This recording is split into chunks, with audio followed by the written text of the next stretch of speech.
بله بینران هر سوارت وی بابتی کو ام شروعه زدتر سوارت وی خونیشان دانا وقت بیشتر یام میلیونی یا اتنا بغداد دا بکن بزن اف خونیشان دانا ارمانجا اتشیش بو عراق ده چل عراق بیت گورین ام ده میوانداری عادل نوری ضم برلمان عراقی فراکسیونا یگرتول سلیمانی کن.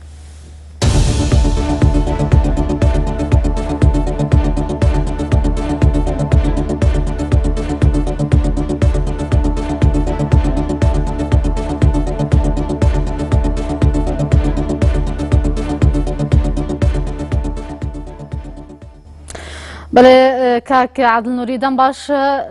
ام شوي برسيداس بكن كو خونيشاندانا مليوني اتناف عراق دا دبيت كن اف خونيشاندانا مليوني ديتش العراقي جوهرت يعني خونيشاندانا كاب في اواي العراقي بيت ساسكرن دي جوران كاريت ناف عراقي دا هنا كرن يعني صلاة لجناب لتواي بنراني كنالكتان وصلاة خراجري جلاني عراق او اقرشتي بجاني زندويتي او جلا اجاني براستي او خوبشاندان دجا گندلی هرچن او جهت لانی که او خلقی هنا و تسر شقا مکان خویه که لو لانانه که تا بین قاقای لگندلیات شقیوه و تبتواوی پرلمانتاران و بتواوی او وزیرانی که لسیانزه سالی را بردووە لەسەر ساحە و گۆڕەپانەکە بوون ئەوانیش یەکێک لە پێشەنگی گەندەڵیەکان بوون و هەر لە جێگری سەرۆک وەزیران کە بە عەرەجی لە ئەوان بووە و وەزیرەکانیان ئەوانیش بەشدار بوون بەڵام بەڕاستی من ئەڵێم سڵاو بۆ تیاری سەدری کە ئەتوانێ هەر کات بێوێ شەقامی عێراقی لەگەڵ ئەوەی کە خۆشی تا بینەقاقای لەگەڵ گەندەڵیەکانە تێکەڵ بووە بیشەڵقێنەوە ئەو خەڵک و جەماوەر و ڕەش و ڕوتە جارێکی تر ئەتوانم بڵێم بە ڕاشکوانە زۆر جوان بخەڵەتێنەوە پیان پێ بکەنیەوە بیانیان تو سەرجادەکە من بە جەنابتان ئەڵێم ئەمڕۆ هیچ ڕوو ناداوە هیچ ناگوزەرێەوە ناسن ناوچەی سەوزی شەڕەنگەم تەسریحانەی من پێشوەخت زۆر مجازەفە بێ بۆ سیاسیەکەوە بڵێ بەڵام ناچنە خەزراوە و عەرزی عەزەڵاتە و لە زۆر ڕۆوە طبعاً یەکەم تیاری سەدری سەلماندی کە هەر کات بێوە شەقام بجوڵێنێ ئەیجوڵێنێ ئەوە کە ئەو هەفتەی ڕابردووە ئەم هەفتەش ئەی سەلمێنیە و سەلماندی دووەم سەرایی سەلام کە باڵی سەربازی و باڵی ئەمنی تیاری سەدرێ و پێشتر ئەمانە جێشی ئیمان بوون و جێشی مەهدی بوون و دەستیان تێکەڵە لە ڕژاندنی ڕشتنی خوێنی هەزارەهان عێراق عێراقی بەتابەت سونەکان ئەمان ئەمڕۆ عەرزی عەزەڵاتەکەن ئەی سەلمێنن بەڕێی من نایڵن هیچ خروقاتێکی ئەمنی ڕووبدا ئەی سەلمێنن کە ئەوان تاکە هێزن ئەتوانن باش ئەگەر ناهێنن هیچ خروقاتێکە ئەمنی ڕووی بدات بۆچی ئەف ئامادەکاریە ئەمنی و دەوروبەرێ منطقة كسك هاتي كرن يعني منطقة سوسيا بغداد بوشي آمادكاري هاتي كرن بوشي الديفا نوتشي ماجيكو بربرسن بلنتين بغداد نوا منطقة كسك دان نماينة تشونيش درفا بتني عندك برلمانتارن كرد الويري ماينة بوشي افترسها اگر هيج خروقاتك امني روينات طبعا لم باردوخانه حتما عاده اسوء احتمال دا ان اما يكدو امر رجي جمعه وهينيه رجي جمعه وهينيه عاده بربرسكان هر ارون يعني اگر امر بيا حفتكان الرابردو تربيه زور يندم برلمان كان بو اقداري جنابه مالان ل عمانه لاردن دانشن بتبسم كان يا لهولير دانشن يان لشوناني تر دانشن اواني كامين ورنقه بازك شيعه كان دولتي قانون بيه بتا اترسل اخوانه اگر خروقاتك زور لشونيكي تسكي شو بيه اوان براسي بتابت دولتي قانون حكومات اترسن لجيان ويجاني اخوان طبيعي احتياطي كان كردوها يان شرطني لنا وخزرابن اوان زوران كوشكو تلاريا لنا بغا هي مزرعيان هي اللي شواردوري بغا شرطني لبغا درتشوبن من ناسم واوان هر زوربي كات دوای دوامی پێنجشەمە ئەچناو مەزرعە و باخچە و خانە باخ و تەلار و قەسرەکانیان لە دەرەوەی بەغا مەزرعیان هەیە ئەوان بە عەرەبی سونە و بە شیعەکانیشەوە بەڵام بە تەئکید سەرایی سەلام ئەمڕۆ ئەمنیەتی ئەو شوێنانە ئەپارێزەوە نایڵێ خروقات ڕووبدا چونکە ئەو مەسەجی هەیە مەسەجەکان لە هەفتەی ڕابردووە گەشت و ئەمڕۆ بە چاکتریش ئەیانوێ بیگەن ئەمڕۆ عەرزی عەزەڵاتە لەسەر گۆڕەپانی ئەمنی عێراقی سەرایی سەلام ئەی سەلمێنێکە کاکە ئەوە منم ئەتوانم ئەمنیەت و پارێزم و عملیاتی بەغدا و وەزارەتی دیفاع و وەزارەتی ناوخۆ و دژە تیرۆر و ئەمانە هیچیان نانتوانی لە جارەکانی ڕابردووە ئەگەر تەجربە بەڵام ئێمە ئەتوانین مەبەستەش عەرزی عەزەڵات چێ یعنی بتنێ عەرزی عەزەڵات ئەو ئەفغانیشاندانە بتنێ عەرزی عەزەڵاتە نشێن سیستەمێ ئەوانە دەوێت بگۆڕن یان ساحە سیاسی سیاسی عراق دا چنایت گوهرتنی عرض عصالتیان بلکو تشین گوهرانکاریا جی اتناوا میدان سیاسی عراق دا بکن بەبەست لۆی کە هیچ نایەتە گۆڕ ئەمڕۆ ناوچەی خەزرا نابەزێنرێ و کەس ناچێتە ژوورە چونکە ناوچەی خەزرا حکوومەتی تایە پەرلەمانی تایە وەزارەتی دیفاعی تایە مکافحەی ئیرهابی تایە سەفارەتی ئەمریکی تایە سەفارەتی ئیتاڵی تایە زۆربەی سەفارەتە ئەجنەبیەکانی تایە زۆر بە محکەم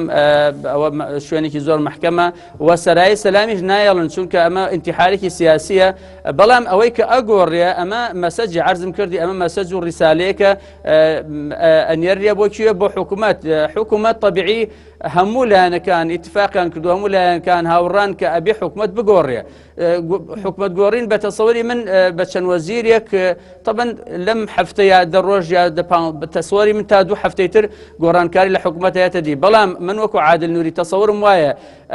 مشکلەی سەرەکی ئەم حکوومەتی عێراقی حەیدەر عیبادی خۆیەتی وەزیرەکان نین حەیدەر عیبادی کەسێکی شیاو نییە کەسێکی لەرزۆکە کەسێکی مەهزوزە کەسێکە کە خۆی تێوە گلاوە بە گەندەڵی کەسێکە متهمە لایەن ئێمەوەکە من چەند جار بەخۆی وتووە 5 ملیۆن دۆلاری لە 2023 گەندەڵی لە سەرکاتی وەزیری اتصالات بووە خۆی چاوپۆشی کردووە لە نزیکی ینی 900 ملیار گەندەڵی کراوە لە عێراقا ئەم چاوپۆشی ئەمی لەسەر بووە کاتێکە سەرۆکی لیژنەی ئەمن و سەرۆکی لیژنەی دارایی بووە سەرۆکی لیژنەی اقتصادی بووە لە پەرلەمانی عێراق چاوپۆشی کردووە لە گەندەڵەکانی مالیکی لەبەرەوە حەیدەر عیبادی خۆی بۆ خۆی لاواسترین کەسە لە حیزبی داعوا و بۆیە حەیدەر عیبادیان یانە بۆ ئەوی چاوپۆشی لە هەموو ئەو گەندەڵانە بکەوە نەتوانێت نەنووری مالیکی و نەوەزیرەکانی تریان بداتە دادگاوە بە تەکید ئەوە حاصل بووە و ئەوە تەحصیل بووە و ناتوانێت محاسبە هیچ کەسێ بکە ئەوەی کە حەیدەر عیبادی ئێوێ بە تەسەوەری من لە نزیکی شەو ئاگادارم و هەمویان ئەناسم حەیدەر عیبادی بیانووی ئەوەی ئەڵێ کاکە من مسەیتر نیم لەم کابینە وەزارێ بۆچی چونکە ئەم کابینە وەزارێ بەڕاستی سێ کەسی تایە سێ کەسایەتی تایە حەیدەر عیبادی زۆر بچووکە لە بەردەمیان یەکەمیان ئیبراهیم جەعفەری یەکە ئیبراهیم جەعفەری کەسێکە خۆی بۆ خۆی کاریزمایە و سەرۆکی تەحالفی وەتەنیەوە خۆشی گوێ بە کەس نادا ئەوە لە کابینە حەیدەر عیبادیە بە تەکید ئەو حەیدەر عیبادی ناتوانێت هیچ قسەیەکی بەسەر ئیبراهیم جەعفەری هەبێ و ئیبراهیم جەعفەری خۆی بۆ خۆی تەسەڕوفەکە وەکو ئەو سەرۆکی حکوومەتی ئەمە یەک دوو کەسایەتێکی وەکو عادل عەبدولمەهدی تایە بەڕاستی عادل عەبدولمەهدی کەسایەتێکە زۆری جیاوازەوە زۆری هەیە بەسەر حەیدەر عیبادیە لە هەموو ئیمکانیات و کەفاەتەکانی لەبەر ئەمجا وەزیری نەوتی عێراقیشە و ئاسان نییە کەسایەتێکی وەکو وەشیار زێباری تیا بوو پێشتر مەسەلەن طەبیعی ئەسەن ئێستا وەزان ڕۆشتە بۆ عیلاج و تەداوی کە ئاسان نییە حەیدەر عیبادی بتوانێت مەسەلەن بەرهەڵەستی بوەستێ کەسایەتێکی تری وەکو باقر جەبرسۆلاغی تایە کە چەنا وەزارەتی بینیەوە کەسێکە ئاسان نییە حەیدەر عیبادی تەنها ئەوێت پینۆپەڕۆیەک بکە چەند کەسایەتێکی تر بێنێ پێگەی حیزبیان بە قووەت نەبێ بە ناوی تەکنۆقراتەوە ئەو قسەیە بکە ئەوان شوێنی بکەون تەنها حەیدەر عیبادی ئەوێ ئەوکە بەڵام بە تەسەوەری من ئەمە حەل و عیلاج نییە و هیچ چارەسەرێکی ئەو بەسکەواتە بنەرینەوە عیلاج چییە چارەسەر چییە دوێت حکوومەت عێراقی دوێت چ بکەن بۆ حکوومەت گۆڕین ئەتناوە عێراقیدا یاپسانە هەیە ینی ئەگەر بە من بڵێ ئەگەر تۆ پرسیار لەون کە بڵێ عادل نووری ئەگەر تۆ سەرۆکی ئەنجومەنی وەزیرانی عێراقی ومای مانگێک چییە بکەی من ئاواکەم یەک بەرپرس لەو بەرپرسان لە ناوچەی خەزرا نایەڵمەوە بە نووری مالیکیەوە و بە تەواوی هەر لە نووری مالیکی هەر لە ئوسامە نوجەفی تەوا لە ساڵح مطلق لە بەها عەرەجی یەک کەسیان نایەڵم هەر لە ناو خەزراش دابنیشن ئەبێ ئەوانە بچنە دەرەوەی خەزر چونکە هەرێک لەوانە جێش و سوپایەکی لەگەڵە ئەوانە چون دەستیان خسۆتە بینە قاقای حکوومەت نە بە حەیدەر عیبادی ئەگەر جێش و سوپات گەلوانە بێت دەرکەت ناوانیان دەرخست ناوانە یاپسانە هەیە بەڵێ ئاسانە زۆر بەیەک ینی ئێمە تەسەوڕمان کرد کاتی حەیدەر عیبادی لە مانگی هەشتا باسی چاکسازی کرد یەکێ لەو شتانە ئەوانە دەرکا کە بچنە دەرەوەی خەزرا بەڕاستی ئەو کات ئەتوانی تۆزی هەناسەیەک بدەی ئێستا ئەوان یەکی میلیشایەکیان یەکی سوپایەکیان یەکی چەند فەوج و لیوان بە شوێنەوەی ئەمە یەک دوو ئەوانە نزیکن لە قەرار هەمیشە دەستێوەردان ئەکەن ئاگادارن زۆری کۆشک و ئینەکانیان تەلارەکانیان داگیر کردووە بە نایەسایی حەیدەر عیبادی ئەتوانێت بە یەک بڕیاری یەک بەیەکی ئەوانە دەرکە من عەرزم کردی ئەگەر من سەرۆکی ئەنجومەنی وەزیران بم لە سەعاتی یەکەما یەک کەس لەوانە نایەڵمەوە لە ناو خەزرا ئەوە دەستم ئەکرێتەوە دوجار کۆمەڵی وەزیر نایەڵم بە تەکید هەرگیز من نایەڵم ئیبراهیم جەعفەری یا عادل عەبدولمەهدی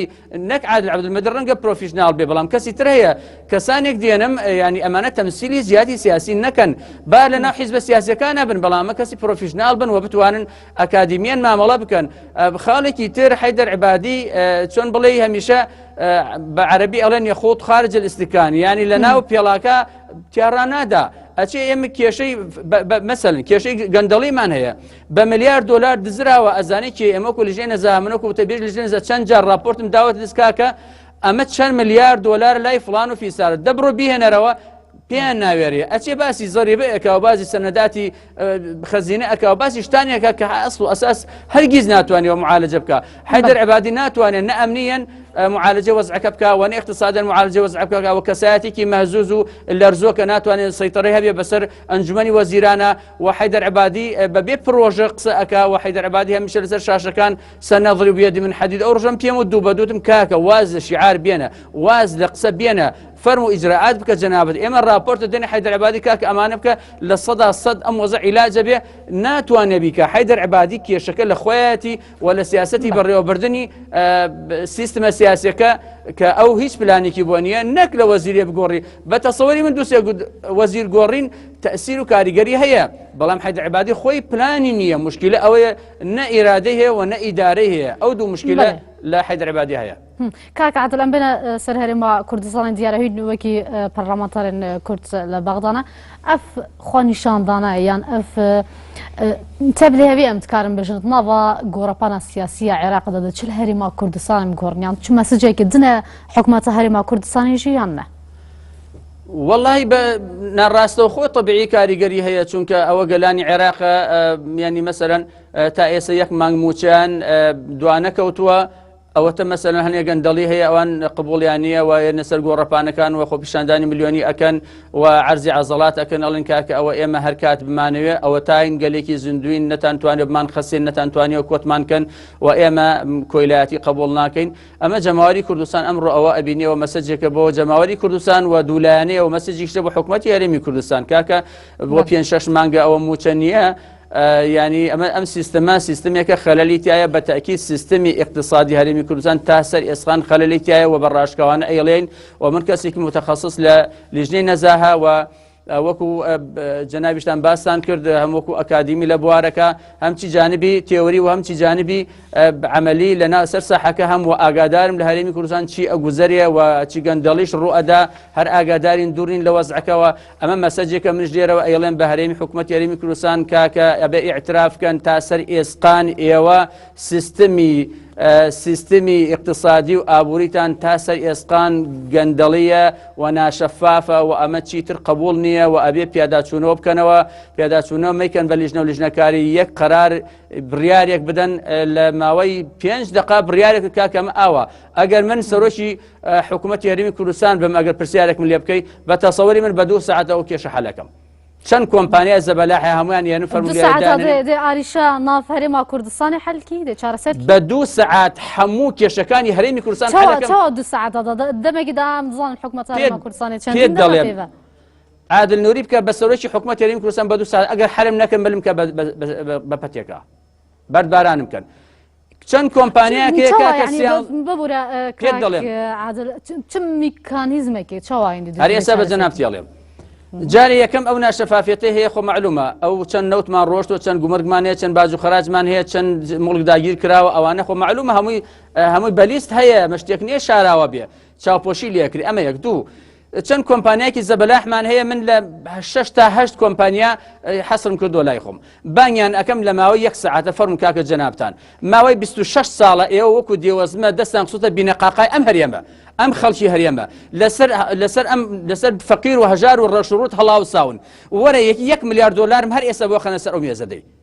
ماوي يمت 6 مانغوي ماني همو معاش ومشخوراني هرمي كردستان بهمو او بن ديوار والاف وصدا هزارش كبن ديوار وكنازان كي اوانش باركي ادم هم ناكات 4 مليار همو 6 مانك باركي بدا پارێدەتی ژیرفانی هاوڵاتیانەوە و مچەخۆرانەوە تۆزە ژیان ئاورەکە ئەبوو ژێتەوە فەرمو ئێوە لەسەر حسابی ئەو ڕەش و ڕوت و هەژارانە هەڵاو ساون ورگتان زل و زەبەلاع کردو بانکەکانی دەرەوەتان پڕ کردوێتەوە هەموو مڵکی سامانی هەرێمی کوردستانتان قۆڕ کردو ئەگەر ئێوە لە تەنیشتی حیزبەکانە نەبن ئەگەر بازرگانی هەرێمی کوردستان قۆرخ نەکەن بۆ خۆتان ئەگەر بازارێکی ئازاد وایە چۆن هەموو کوردستان بۆ بە دوو طەبەقە طبقەیەک چینێکی زۆر زەبەلا حەڵاوسا و وەرگزل زەبەلا لە تەنیشت هەردوو حیزبەکەوە و چینێکی زۆر ڕەش و ڕووتی داماوی گیرفان بەتاڵی بێژیانی بێژێوار ئەوتە فەرم و گەنجەکان هەمووی لە دەریای ئیجە و حوتەکان و نهنگەکان لوشیان ئەدەن لەبەرەوە یعنی زۆر ئاسانە ئیرادەیەکی ئەوێ فەرم و کاکە من بۆ 2 ساعت بکەم بە سەورەکی ئەنجومەنی وەزیران واللهی بە 2 ساعت حەلیەکەم ئەگەر حەلم نەکرد ئەوە ملی من ئەوە پەتی ئەوە ئیرادەیەکی سیاسی پێویستە مە نەکاکە نە بە کۆبوونەوە ئەبێ نە بە سازان ئەبێ نە بە لیژنە و لیژنەکاری ئەبێ فەرم و لەبەر پرسە باڵەکانەوە دەست پێ بکە هەمووی بێنە ئالێرە 1 ملیارم بۆ دابنن ناوی ئەنی ینی چی پیاڵێ گومرگی ڕابردوو باج و خەڕاجی ڕابردوو کەڵەکە بوو لەسەرتان ناوی ئەنی هاوکاری ناوی ئەنی چی بیهێنە فەرم و لێرە دای بنێ ئەگەنە هەرچی ماڵ و سامانتانێ ینی ئەی خەمەژەر کۆنتترۆلی حکوومەتەوە کۆنتترۆلی یاساوە هەر بە یاسا ڕێک و بێک فەرم و چەندی قەرزان دای بنێن لە کێشەی ئێمە ئەلحەمدوللا کێشەی ئەمنیەکەمان ئەوە پێشمەرگە ئەوە دەستگاکانی ئاسایی سڵاو بۆیان ئەم بەیانی تەمەن جەنابتان ئاگادارن کە شاڵاوێکی زۆر لەن داعش و تیرۆریستانەوە کرا سەر سەنگەرەکانی پێشەوەی پێشمەرگە لە کەسک و لە خازەر و لەوانەوە دەیەها ئینتیحاری و خۆتەقێنەرەوە هاتن پێشمەرگە بەرهەڵستیان کردووە سڵاو بە پێشمەرگە سڵاو بە ئێزەکانی ئاسایش ئێمە 2 دۆسێمان هەیە 1 لەحظە ئیجازەم بدەیت دۆسەیەکی ئەمنیمان هەیە دۆسەیەکی ئابووریمان هەیە دۆسی ئەمنیەکە سەربەرزانە بە پێشمەرگە بە هێزەکانی ئاسایش و ناوخۆوە زۆر سەرکەوتوانە بەڕاستی توانیوانەوی پارێزن بەڵام بە تەکید من بەڕاشکەوانە بە جەنابەت ئەڵێم دۆسەی ئابووریمان تا سەری ئەسقان فەشەلی هێناوە وە گەندەڵە و ئێمە ئەتوانین بەڕاستی بە 1 بڕیار زۆر جەریانە لە ماوەی 2 ساعتە حەلی بکەین و ئەم نەهامەتێ لە کۆڵی هەرێمی کوردستان و هەوڵاتی هەرێمی کوردستان بکەینەوە. بەڵێ سپاس بۆ شروعین هەوە سپاس بۆ عازل نووری هەندامی پەرلەمانی عێراقیش فراکسیۆنا یەکگرتو کۆل ستودیۆ دمە لە سلێمانی جگەرمەدا